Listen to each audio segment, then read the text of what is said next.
Le thème de mon message, la Bible nous révèle ce qui arrivera bientôt.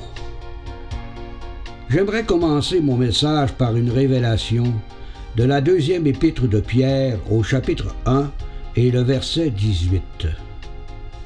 Il est écrit « Et nous tenons pour d'autant plus certaine la parole prophétique à laquelle vous faites bien de prêter attention, comme une lampe qui brille dans un lieu obscur, jusqu'à ce que le jour vienne apparaître et que l'étoile du matin se lève dans vos cœurs. » Il n'y a pas de doute que selon ce passage, que la Sainte Bible contient des paroles prophétiques venues de Dieu, car la réalisation de ces prophéties prouve son inspiration divine. Certaines prophéties furent communiquées si longtemps à l'avance et plusieurs sont si peu vraisemblables qu'il était impossible de les formuler par de simples intuitions humaines. De plus, les prophéties sont faites avec tant de soin, de détails et de précision qu'aucun être humain n'aurait été capable, par son imagination, d'arriver à décrire à l'avance les événements concernant la vie de certains personnages, concernant Israël, le peuple de Canaan, de la Syrie et de l'Égypte. Plusieurs prophéties concernant de grands personnages concernant ces pays ont été réalisées tantôt par les événements, aussi par des hommes qui ignoraient et refusaient totalement d'y croire.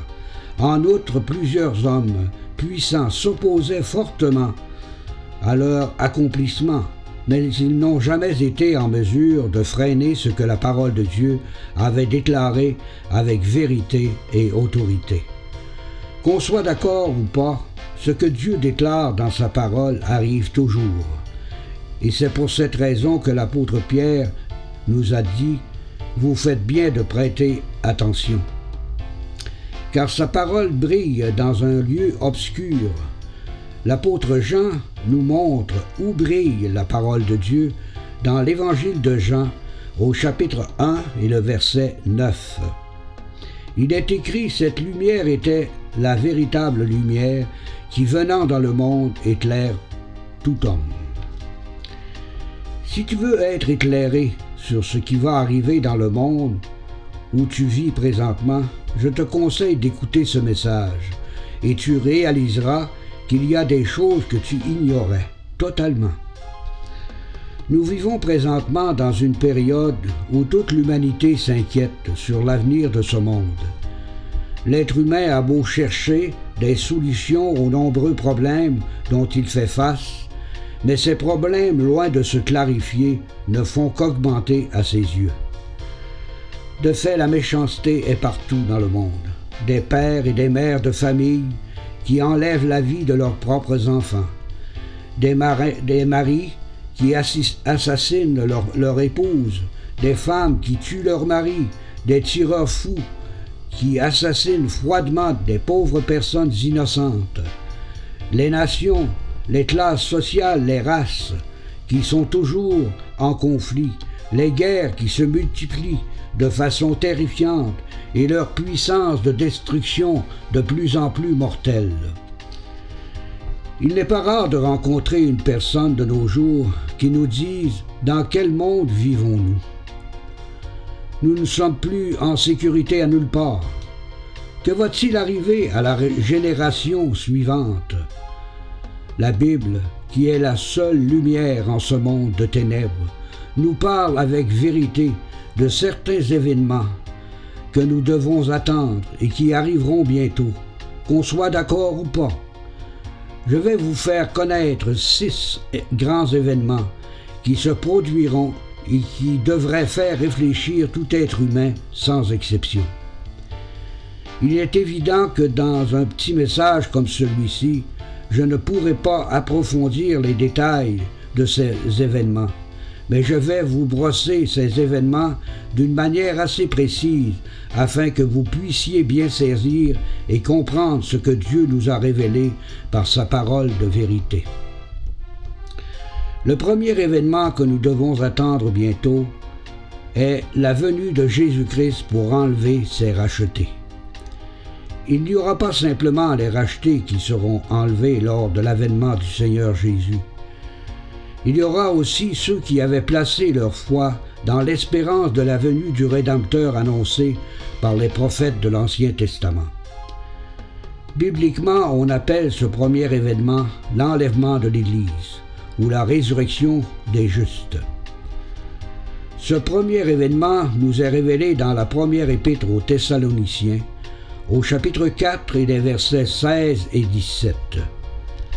Il est écrit: « Car le Seigneur lui-même a un signal donné, à la voix d'un archange, et au son de la trompette de Dieu, descendra du ciel, et les morts en Christ ressusciteront premièrement. Ensuite, nous les vivants qui serons restés, nous serons tous ensemble enlevés avec eux sur des nuées à la rencontre du Seigneur dans les airs, et ainsi nous serons toujours avec le Seigneur. » Ce passage nous montre la puissance de Dieu lors de l'avènement de Jésus-Christ pour venir chercher les siens. Le Seigneur viendra avec un cri de commandement, avec une voix d'archange et avec la trompette de Dieu qui ressuscitera les morts en Christ, c'est-à-dire ceux et celles qui se sont endormis étant sauvés par pure grâce. De plus, ceux et celles qui vivront encore sur cette terre à ce moment-là recevront la rédemption de leur corps, c'est-à-dire leur corps céleste, et ils iront avec ceux qui ont été ressuscités à la rencontre du Seigneur dans les airs, et tous ensemble ils entreront dans le ciel auprès de leur grand Dieu Sauveur. Toi qui écoutes ce message, avais-tu entendu parler de cet événement, de l'enlèvement des saints qui sont sauvés? Ou peut-être croyais-tu qu'il y aurait simplement une fin du monde et un jugement dernier, comme la majorité du monde des païens qui ont fait confiance aveuglément à leur religion traditionnelle, qui ne marche pas dans la vérité des Saintes Écritures? Comme tu le vois, il est très important pour les êtres humains de prendre au sérieux les paroles prophétiques bibliques, car elles nous annoncent clairement les choses à venir. Toi qui écoutes ce message, y crois-tu? Ou veux-tu les ignorer? C'est à toi d'y réfléchir et de lire les Saintes Écritures, car elles sont là pour te faire connaître la vérité et la volonté de Dieu à l'égard de tous les hommes. Le deuxième événement que les êtres humains doivent attendre après l'enlèvement des saints sauvés, ce sera des heures d'épreuve et une période de jugement terrestre. Il y aura un réveil terrible pour ceux et celles qui auront refusé de croire que Jésus-Christ était venu sur la terre pour sauver les pécheurs perdus, en voulant ignorer que le Fils de Dieu avait porté leurs propres péchés en sa chair, qu'il avait versé son sang à la croix du calvaire pour les racheter, qu'il était mort et ressuscité pour leur propre justification devant Dieu le Père. Toi qui écoutes ce message, seras-tu avec le Seigneur au ciel ou seras-tu encore sur la terre lors de ces épreuves terrestres? C'est à toi d'y réfléchir et d'aller à Dieu pour être sauvé par Jésus-Christ. Je vais vous raconter brièvement les événements qui se passeront après l'enlèvement de l'Église. En vous donnant les références bibliques, il est évident que je ne pourrai pas vous lire tous ces passages, car ce message serait beaucoup trop long. Je vous demande donc de vérifier ces passages dans votre Bible, et si vous n'avez pas de Bible, de vous en procurer une le plus tôt possible. Après l'enlèvement des croyants sauvés, le champ sera libre pour l'homme du péché, appelé par la parole de Dieu l'Antichrist, selon la deuxième épître aux Thessaloniciens, le chapitre 2, et les versets 1 à 12. En même temps, apparaîtra la bête, qui représente l'Empire romain, rétabli sous la forme d'un État comprenant 10 royaumes, selon les passages de l'Apocalypse au chapitre 13 et les versets 1 à 10. Il y aura la fausse Église, appelée la Babylone. Elle sera d'abord honorée par l'Empire romain selon l'Apocalypse au chapitre 17 et les versets 1 à 7. Par la suite, la Babylone sera foulée aux pieds et détruite par lui, selon l'Apocalypse au chapitre 17, les versets 17, 18 et 24. Par la suite, l'Antéchrist, le faux Messie des Juifs apostats, et la bête unie à Satan est précipitée sur la terre, selon l'Apocalypse au chapitre 12 et le verset 9. Ils conduiront les hommes à la révolte ouverte contre Dieu. Ils persécuteront les croyants sauvés de cette époque, qui seront convertis au Seigneur par la puissance de son évangile de gloire. Pour les Juifs et parmi les nations, ce sera la grande tribulation. Un temps d'horreur, de malédiction, de souffrance que la terre n'aura jamais vécu. Toi qui écoutes ce message, seras-tu avec Jésus-Christ au ciel pendant la grande tribulation? Ou seras-tu sur la terre pour subir la colère de Dieu qui tombera sur tous ceux et celles qui n'auront pas cru à la vérité des Saintes Écritures concernant la rédemption parfaite de son Fils, Jésus-Christ, qui peut sauver parfaitement tous ceux et celles qui s'approchent de Dieu par lui. Car il est écrit dans l'Épître aux Hébreux au chapitre 7 et le verset 25, « C'est aussi pour cela qu'il peut sauver parfaitement ceux qui s'approchent de Dieu par lui, étant toujours vivant pour intercéder en leur faveur. » Si tu te repens, et si tu demandes sincèrement à Dieu de te sauver dès aujourd'hui, tu seras avec le Christ dans le ciel lors de la grande tribulation. C'est à toi d'y réfléchir et de faire ce que Dieu te demande. Le troisième événement qui se passera après la grande tribulation, le Seigneur Jésus reviendra en gloire avec les siens pour délivrer les fidèles de son peuple terrestre, les croyants juifs et ceux qui auront été sauvés parmi les nations durant la grande tribulation. Selon les passages de l'évangile de Matthieu au chapitre 24 et le verset 31 et l'Apocalypse au chapitre 19 et les versets 11 à 21. Lors du retour de Jésus-Christ avec les saints, tous ceux et celles qui auront adoré l'Antéchrist et reçu la marque de la bête seront livrés au jugement de Dieu, y compris les individus et les nations rebelles à Dieu. Ce sera le jugement des vivants qui habiteront la terre à ce moment-là. Selon l'évangile de Matthieu, au chapitre 25, et les versets 31 à 37. Il y aura aussi un jugement particulier qui atteindra le roi du Nord, ou de l'Assyrie, et ses armées appelées Gog et Magog, qui auront précédemment cherché par la ruse, puis par la violence à mettre la main sur la Palestine, qui est en conflit aigu avec l'Empire romain et l'Antéchrist selon le livre de Daniel, au chapitre 11 et les versets 40 à 45, et également dans le livre d'Ézéchiel, les chapitres 38 et 39.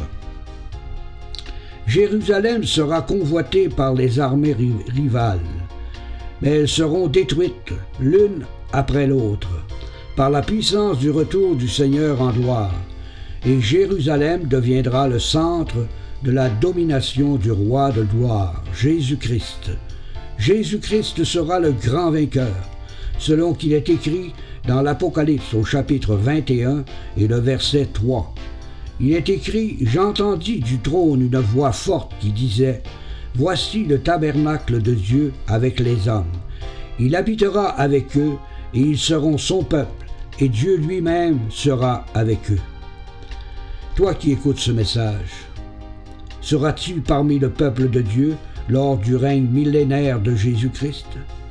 Je t'ai dit dans ce message ce que tu dois faire pour être sauvé. C'est à toi d'agir dès maintenant, car demain ne t'appartient pas. Le quatrième événement qui suivra le retour de Jésus-Christ en gloire sera son règne de 1000 ans.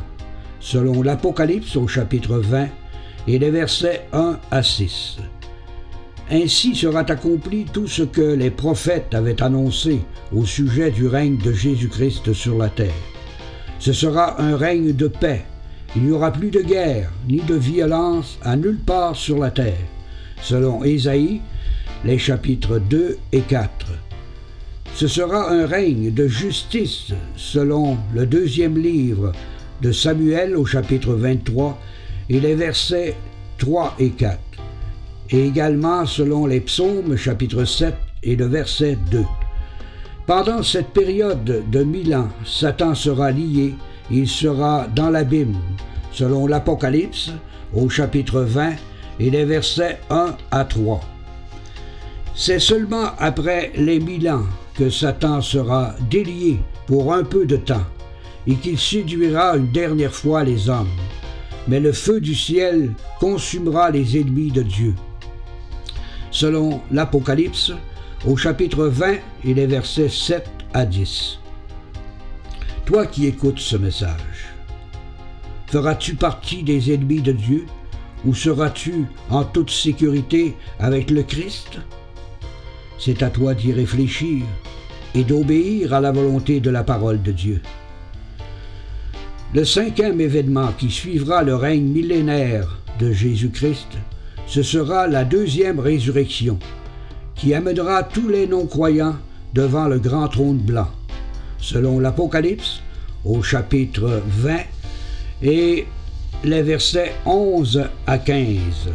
Tous ceux et celles qui auront refusé de croire à la vérité des Saintes Écritures concernant le Fils de Dieu et son œuvre d'expiation et de rédemption, et qui sont morts dans leurs péchés, seront jetés dans l'étang de feu. L'étang de feu représente la seconde mort. Ce sera pour eux le malheur éternel, loin de la face de Dieu et de sa gloire.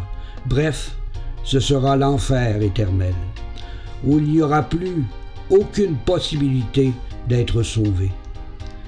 Toi qui écoutes ce message, crois-tu que Jésus-Christ est le seul qui puisse te sauver de la perdition éternelle? Car il est écrit dans l'Évangile de Jean, au chapitre 3 et les versets 17 et 18, « Dieu en effet n'a pas envoyé son Fils dans le monde pour qu'il juge le monde, mais pour que le monde soit sauvé par lui.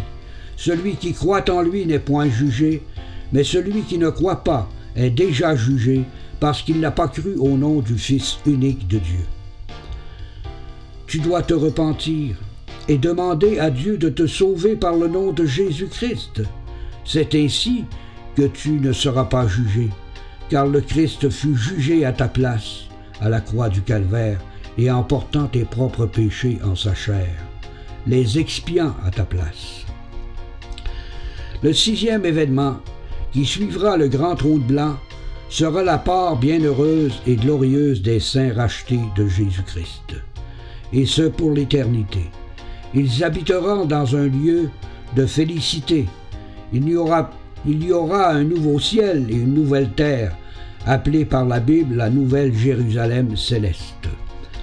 Selon l'Apocalypse au chapitre 20 et les versets chapitre 21 plutôt, et les versets 1 à 6, et la 2e épître de Pierre, le chapitre 3 et le verset 13.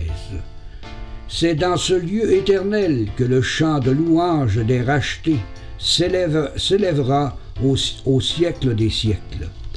Alors le Christ aura remis le royaume à Dieu le Père, afin que Dieu soit tout en tous, selon la 1re épître aux Corinthiens, au chapitre 15 et les versets 24 à 28. Le souhait de mon cœur, c'est que tu sois avec les rachetés de Jésus-Christ sur cette nouvelle Jérusalem céleste. Sache que tu peux dès aujourd'hui avoir l'assurance de la vie éternelle en Jésus-Christ, car Dieu m'a mis à cœur de te montrer par ce message que la Bible nous révèle tout ce qui doit arriver bientôt.